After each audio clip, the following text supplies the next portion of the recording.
Outbreak Breakout presents Tiger King exclusive.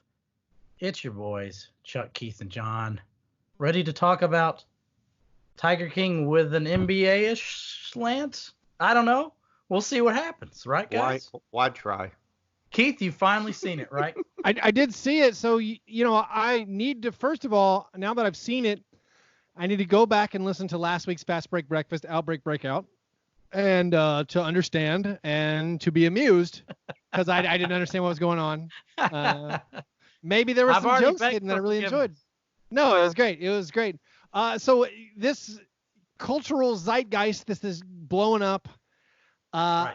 I was nervous. I felt peer pressured into watching it, and I didn't like that sensation. And my gut feeling was to avoid it, just because everyone was talking about it. But OG hipster, I get it.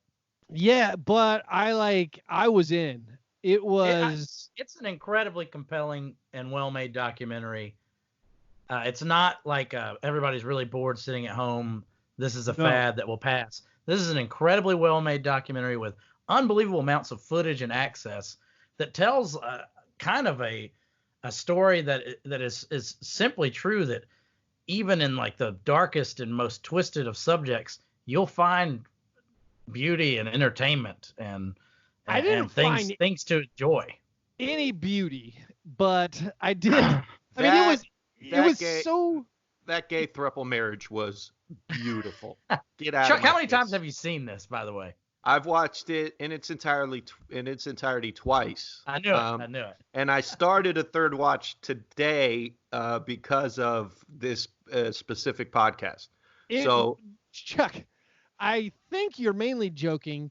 The triplicate gay marriage would be beautiful if it was actually a consensual three-way gay marriage, but it was drug slavery. So it was something horrible. First of all, drugs will turn you into a slave. Those two are completely different. They chose to do those drugs. It was three people all using each other in different ways. It was quite horrific. I would say like the beauty was found in like the juxtaposition of like all these different stories being the same story basically. Yeah. And then also like just like the abhorrent treatment of these beautiful creatures that perhaps will be gone if not. Travis is a human, not a creature. Okay. We'll get Travis was so beautiful. Wasn't he a beautiful man? Travis was Steven Adams if he just had a different life path. That man was so phically gorgeous, and his build. He was an NBA player. He was. He was a dude. Power forward. He was do we know if he exercised? I mean, he obviously did something. He exercised his right to bear arms. Yeah, and he exercised his meth pipe on the right. But he was doing meth, and he still was basically a physical specimen. Mm-hmm. Like that to me is like, man, that's just genetics, baby. Sometimes. I mean, look at Charlie Sheen. He's still got a six-pack and has full-blown AIDS and a crack addiction. Well, here's the thing. Speaking of crack addicts, I happened down the rabbit hole of finding out about the producer of Joe Exotic's failed reality TV show, Rick Kirkham. He has a documentary about himself using what I found as 3,200 hours of footage that he filmed of himself, that he let a bunch of people make a documentary on, apparently on like iMovie, because it is zero production value. Did he at least back those up in the cloud or something? Hopefully, they have a backup now because it's on Amazon. But this man was an incredible story on his own. His story starts with like a boo-hoo sad. My parents got divorced and I lived in California and Oklahoma. And then he ended up, real rough. And then he ends up filming everything about his life. His narcissism pours through the entire thing. He does daily video diaries, which right now doesn't seem like that big of a deal in the day of the Instagram celebrity world where everybody's talking into their own camera. But to have done that in the 80s and 90s, when you have to have had a physical setup and power sources and, real tangible tape, like this man was obsessed with himself. And that led to him filming himself smoking crack cocaine using a matchbook in a way that I've never seen anybody use a matchbook. He would take the match out. Light the pipe, baby. He would put the matchbook in his mouth. Then he would light the match off of his face, spit out the matchbook, and then take the match and light a homemade aluminum crack pipe. It was beauty in motion, addiction in reality, and it was a sad state of affairs to watch. I had to turn it off about 40 minutes in because my whole soul character emptied my body. That movie is made about is probably one of the more normal and likable characters in the Tiger King documentary series. Right, absolutely. One of the more reasonable people, one of the people you would, I could have coffee with him. That'd be fun. Yeah. No, seems like a Nashville Music Row type guy. Yeah, seems all right. Joe Diffie's manager. Yeah, so he seems like he'd be somebody you could find at Bobby's Idol Hour. Exactly. Exactly. So Chuck. Go ahead. I was saying to my friend, he was of all of the people in this show, the ones who I would, if I had to, gun to my head, leave my child with, are the Scarface drug kingpin and the guy who runs, Mario, and the guy who runs a tiger sex cult. Those are the two, which is mind blowing to me. The trans man who lost his arm to a tiger. Those are the only brainwash 16 women into cleaning up your cat crap all day and getting breast implants, all in a multi-million-dollar facility, I'm pretty sure you can raise a child. Yeah, that's all I'm saying. So, Chuck, you were saying you found yourself turning off the Rick Kirkham documentary because it was it was just disturbing. One of the things that I feared about Tiger King was I would feel like this is exploitative and I hate watching these people who are all horrible. And it was different where the characters were mainly all horrible, but it was just like, it was so engrossing and intriguing, and it wasn't making fun of them really. It was just like, this is the life of what these guys are doing. And like John, like those through lines you were talking about, where it's like, they all have cult followers. Like they have all established a cult. And I felt like the documentary was maybe, it paints Carol Baskin as more of a villain, but it's just like, whatever. She had a cult. She was maybe exploiting him, but no more than, I guess, thousands of others of incredibly successful people. I love interactive cinema where it is asking the viewer to make choices and then reconsider the choices that they have already made and will make again during the course of the documentary. And you can even say that the filmmakers pulled the strings a little too much, but to me, that's what makes it cinema as opposed to just simply a documentary film. It's like an actual kind of work of art. It's an amazing piece of work. Like I'm glad to have watched it. And most of the time after I binge watch something like this and spend like 14 hours of my life on something in 3 days or whatever, I'm not happy that I did it. In this case, I am, and I'm glad we're doing this episode. And we have some listener submitted questions, some croissant questionnaires to fulfill. Actually, Keith, if you want to. I think if Patrick Kirkner asks, and this is like Chuck was saying, if you, gun to your head, had to leave your child with someone, which would it be? Patrick Kirkner asks, which of the characters from Tiger King, if you had to be quarantined with someone, or if you had to be socially isolated with someone, which of the characters from Tiger King would you pick? Have you already answered? Is it the Doc Antle and or Mario the drug dealer? I think these are different questions. This is a different question. Because I think that the possibility of Mario and or Doc Antle being carriers of some COVID-like disease already are very high. So I would rather not be quarantined with those two guys. Let's assume for the sake of this hypothetical, they're all COVID-free. Okay. What about tuberculosis? Are they all tuberculosis free? I'll tell you. I think it's legless park manager John Rinke. Rinke is The unsung hero of this show. Rinky is who I would leave my kid with. Yeah. Right. Rinky, sure. I wanted to know so much about him because he's the most level-headed and relatable narrator the whole time. The man with a bullet with his name on it. Yes. Is the one who's the most reliable. He ends the documentary as the Brad Pitt character from Once Upon a Time in Hollywood, living in a double wide, making himself mac and cheese. Mm-hmm. Just like second would be Kelsey Safari, the Saf. Saf. Saf, the poor person who armless, who lost an arm and yet didn't sue. Right. Not only didn't sue, but went lost to work. Lost an arm on camera, boys and ghouls. On camera, went to work. It lost an arm on Monday, went to work on Friday. She doesn't believe in the virus. No. She's coming back. She. We have to use the proper pronouns. I did find out on the internet that he identifies as male. So that's great. I did not know that. So he. He's also an Army veteran. Sure, we should trust the internet on this. I feel like he or she would have gotten that straight with the documentary filmmaker. So I'm going to use the name that was used in the film. You can show me that tweet later, Chuck. But I'm going to go with the name that was used in the film. But I also think, very pragmatic.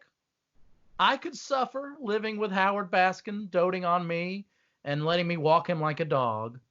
I could suffer through that for a few weeks if I had to. One of the more unsung parts of the Tiger King documentary is Carol Baskin's ventriloquist ability, because she has her hand so far up his ass the entire movie that it's an incredible thing to watch him. I don't know if he's part of that cult kind of thing where he's bought into her environmentalist kind of like. Pretty sure you can find couples like this at your BDSM parties, Chuck. Oh yeah, I've actually walked in on scenes where when he started singing "If Ever I Would Leave You," that was amazing. Was that how your wedding went down, Keith?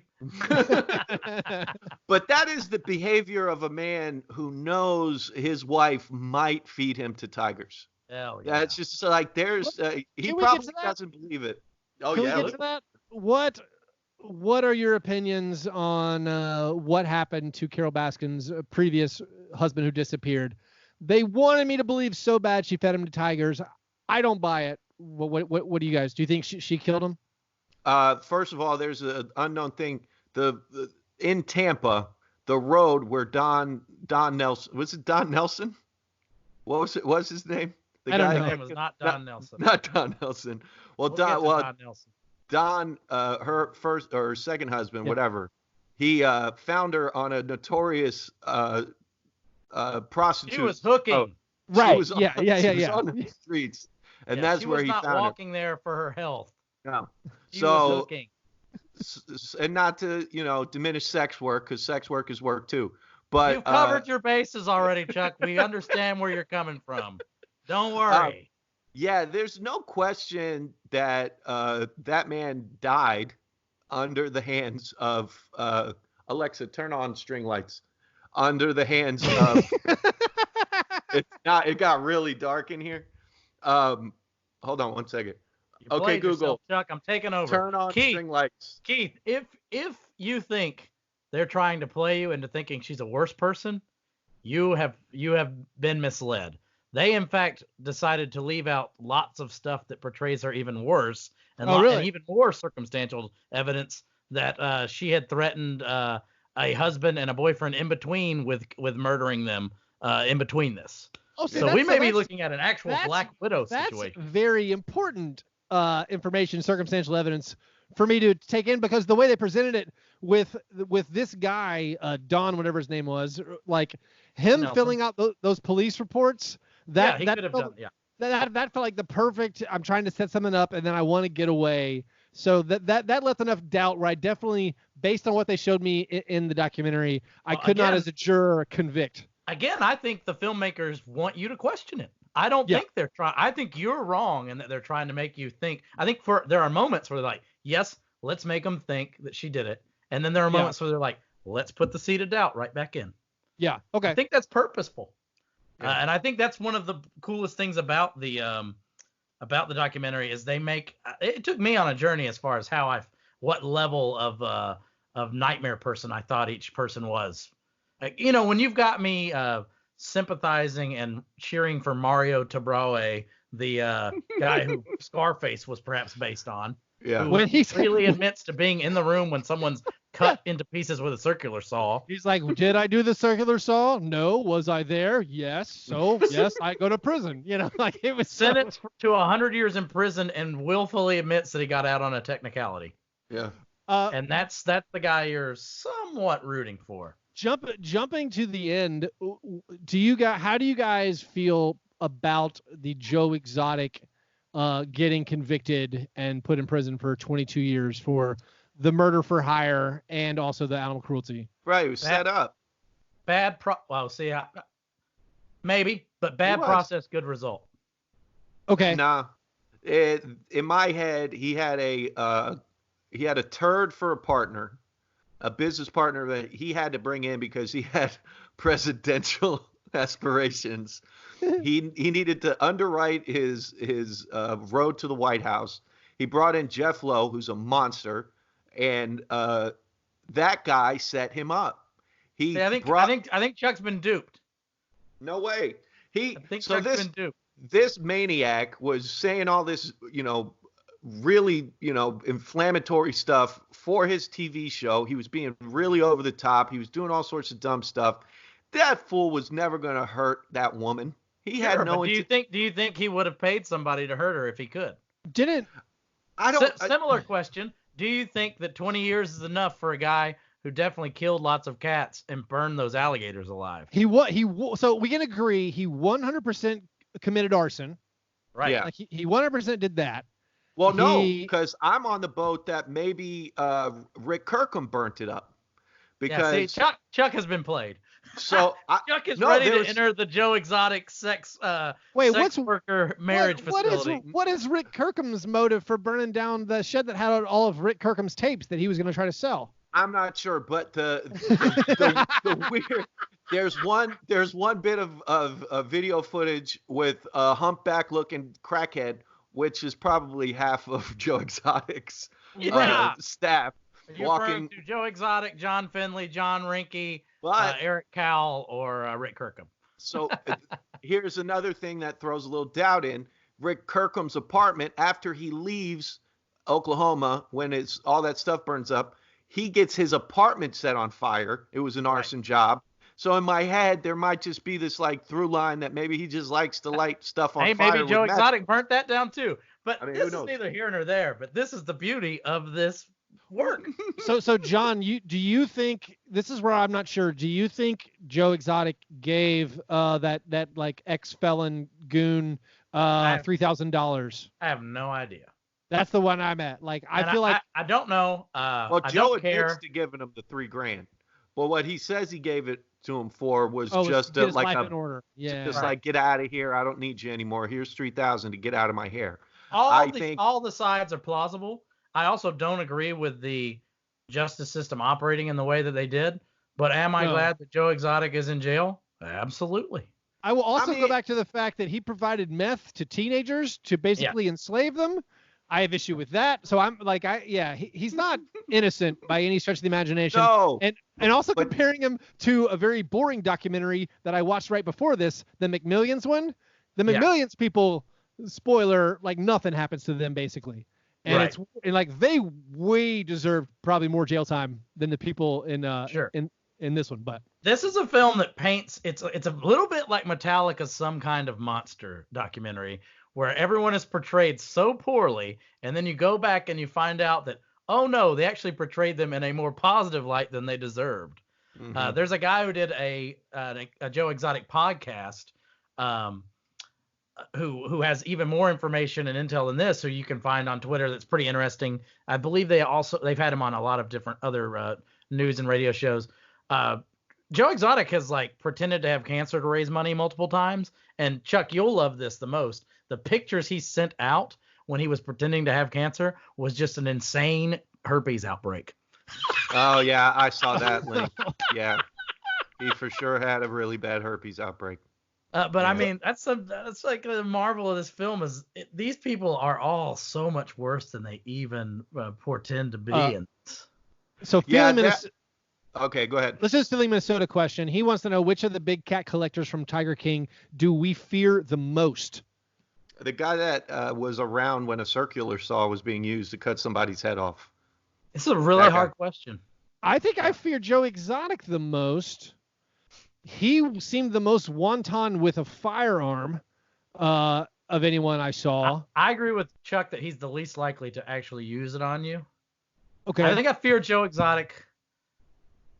I think Carol Baskin and Joe Exotic are now mostly harmless, but have done horrific stuff in their past. But now I've just aged out of it. But I'm still pretty afraid of Doc Antle. You think you've aged out of Carol Baskin's Black Widow ways? I feel like she might be in your future. I don't think she's set.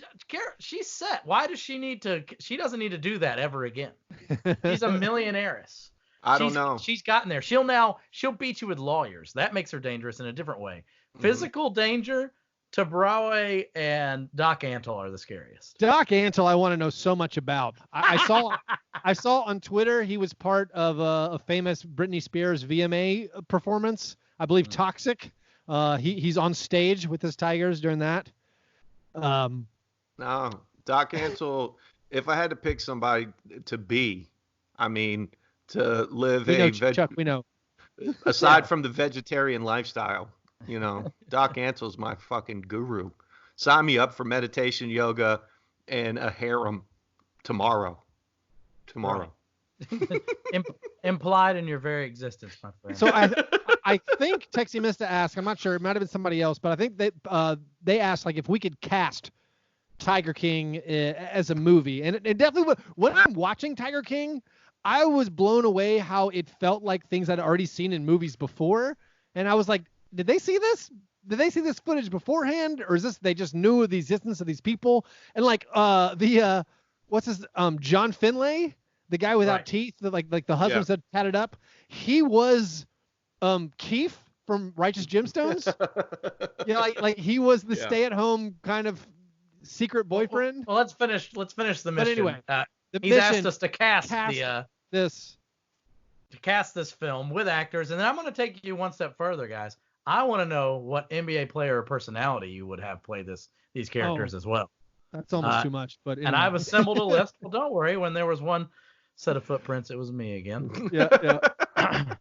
Carol Baskin. We're going to start it off with the queen herself. Ladies first. Carol Baskin.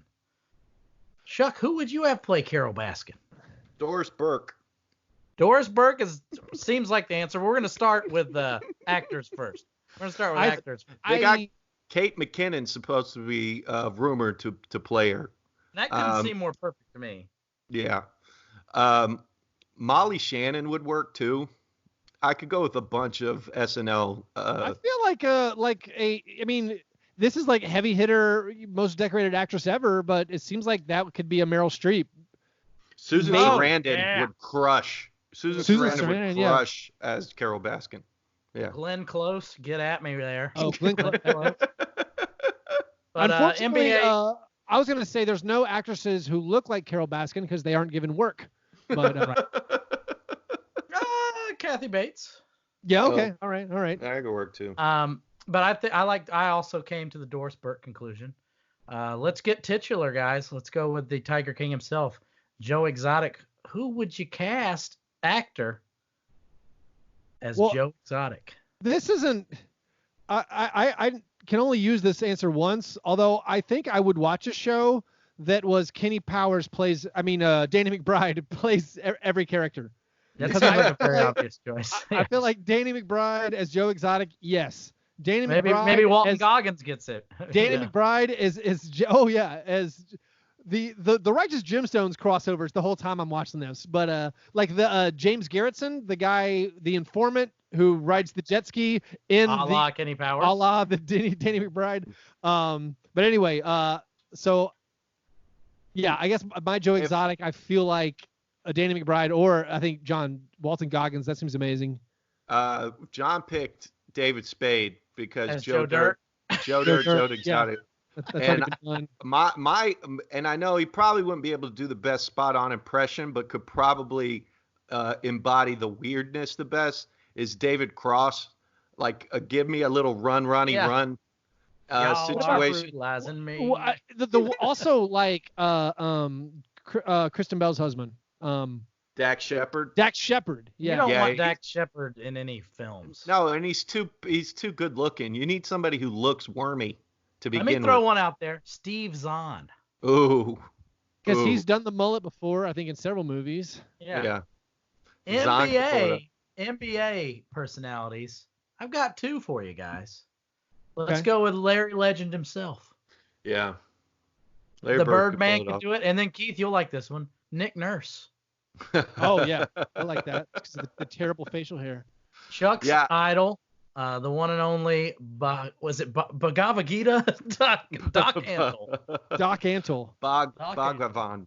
I got this one. To me, that's the Danny McBride character, but I'm anxious to hear yours.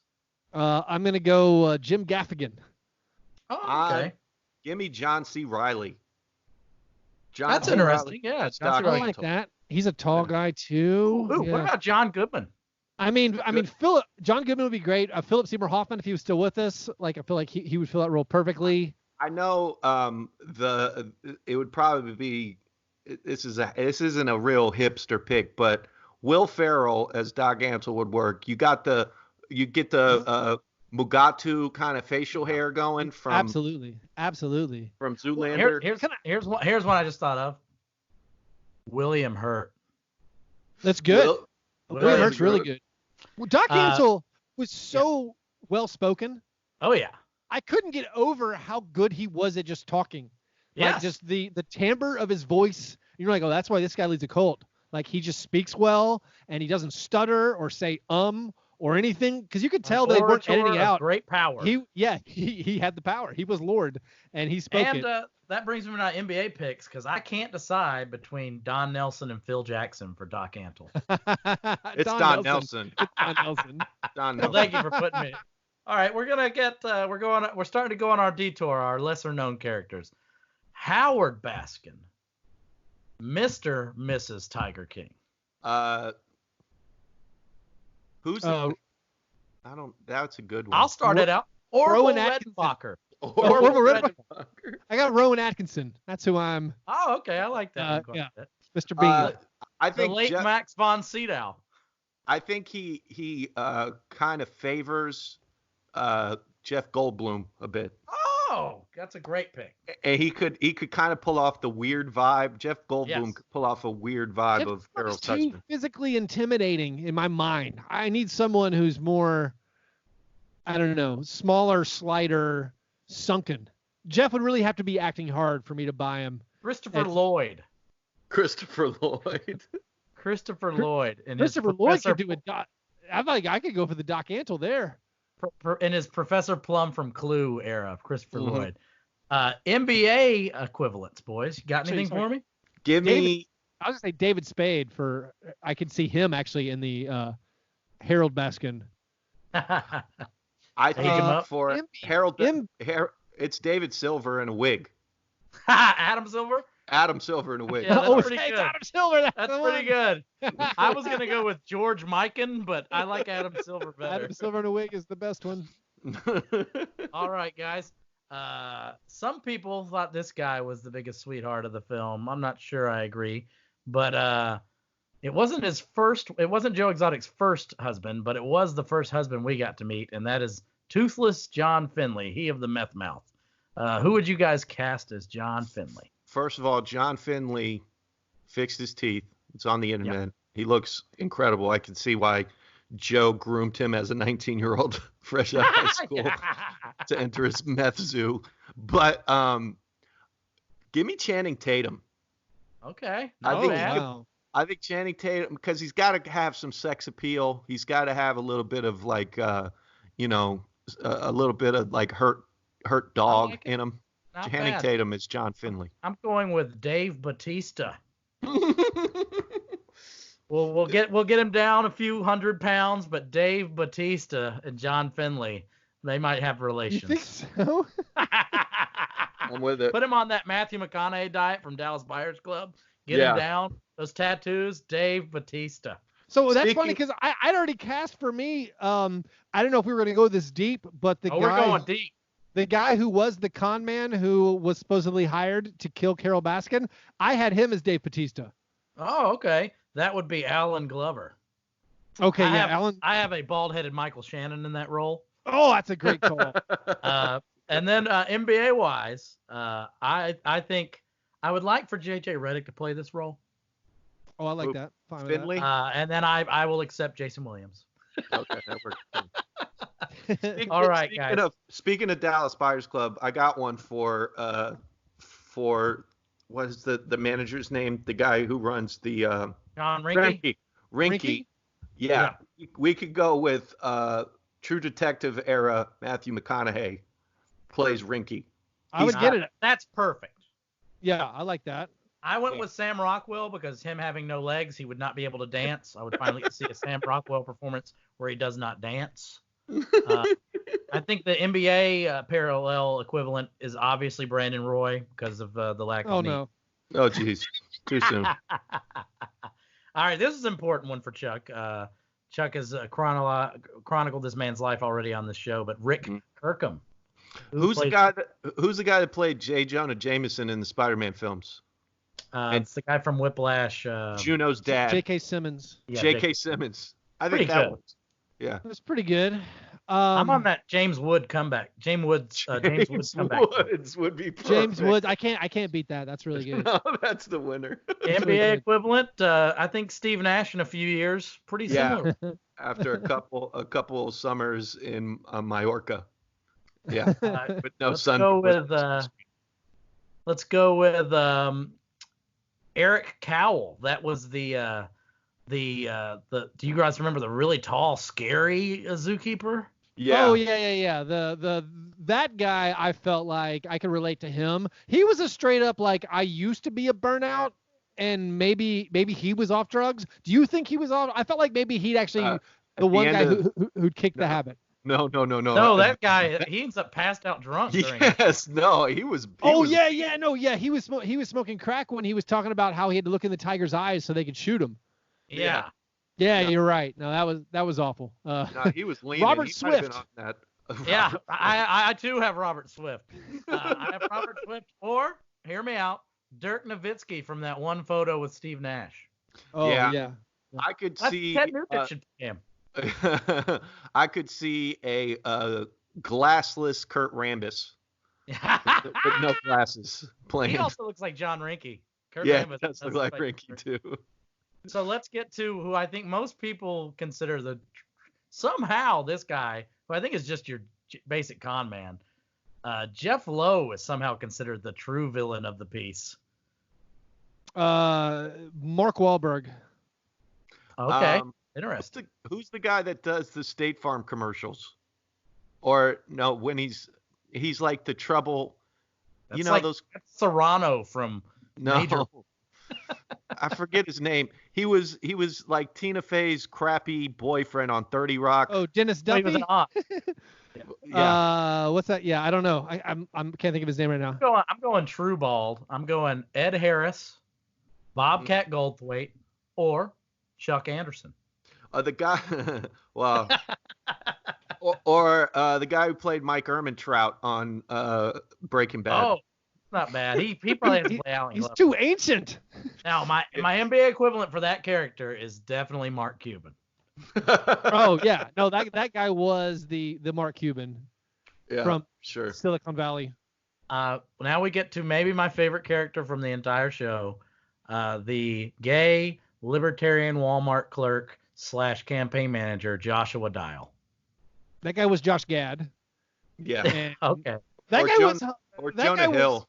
So funny to me. I like him first of all, you meet him and he's dressed like a young Republican, and then he announces that, like, because he's been interviewed twice for the show, and so there's the one shot where he's wearing like the plaid shirt, and he's like, yeah, I really didn't, Joe Exotic didn't have any political beliefs, so I just put my libertarian views on his, and I thought all that was so hilarious. And then the next time he's interviewed, he's just weirdly sweaty in a room.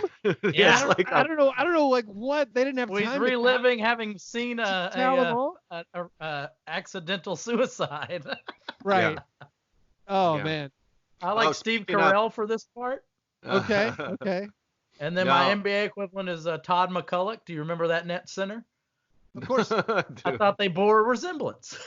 Speaking of guys who blew their brains out, who plays Travis? What actor plays Travis?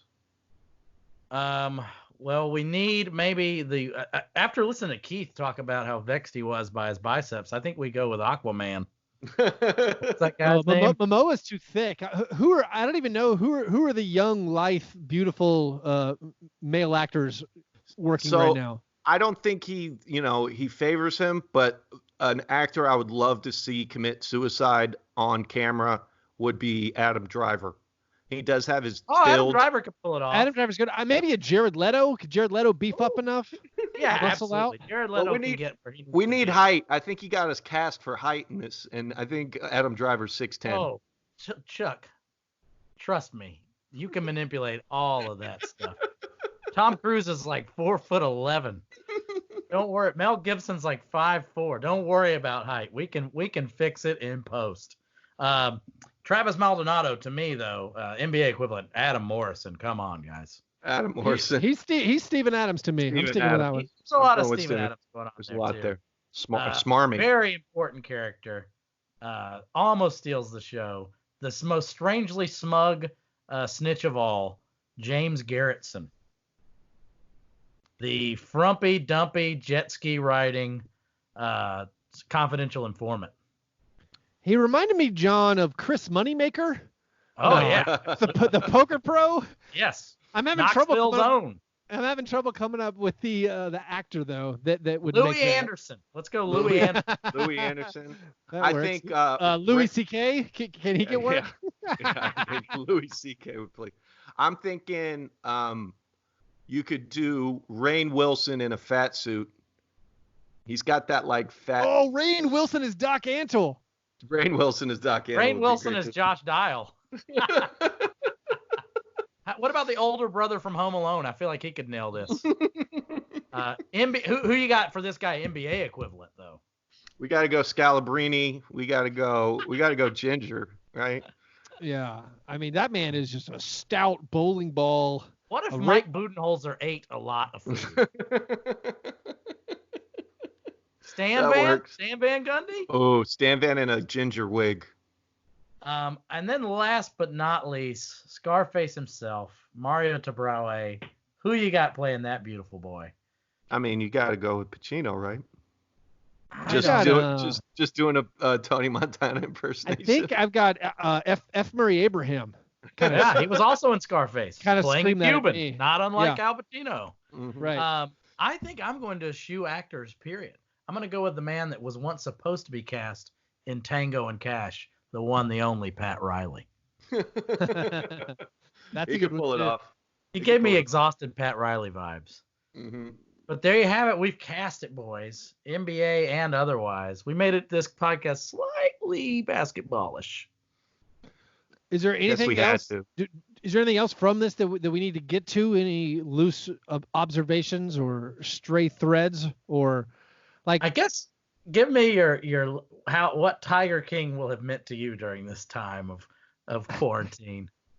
Tiger King has provided me so much joy, so much life. The memes are unending. It's filled me with the distraction I need in a dark and harrowing hour. And God bless Joe Exotic.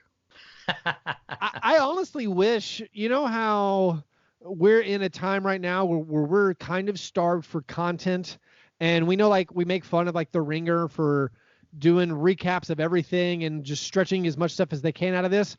I do feel like for Netflix or a video company, they could take Tiger King and just spin it off, because I want to know everything about all the characters. I know we don't have all the footage of all these other people, but like I'm in this spot now where I want to know a lot about that guy Mario Tabro or whatever his name is. Right. I don't want to know a lot about Doc Antle. I So want much. to know so much about the guy with no legs and what he's doing with his life. He was Yeah. like, yeah, we made $100 a week. I also bought a stolen Hummer. I race cars. We're not going to talk about, but like I do dirt track racing. I Sometimes worry I just that- walk around in khakis and lean up against a fence and don't talk to anybody. I worry that we will experience Tiger King fatigue. That's because true. I don't Yeah. know if you can continue on this path at this level. Like my sister listened to that podcast that I referenced before. There was a podcast about this even before this that was pretty popular. Obviously, wasn't a sensation. And she was like, the podcast was pretty good, but this show is unbelievable. And they're never going to have access to this much footage ever again. I mean, Yeah. when you have someone who's willing to let you film him at all times, and just the incredible circumstance and coincidence that Joe Exotic has already gotten used to being filmed all the time. He's been filmed for years. He's ready for it. His shields are down. Yeah, it was interesting to see him when he was like doing his mall tours, and he was on like a morning news show, and he was very shy. He was holding a monkey, and he was mentioning how nobody could pronounce his name, and he was making eye contact. All that, by the time Rick Kirkham showed up, was gone.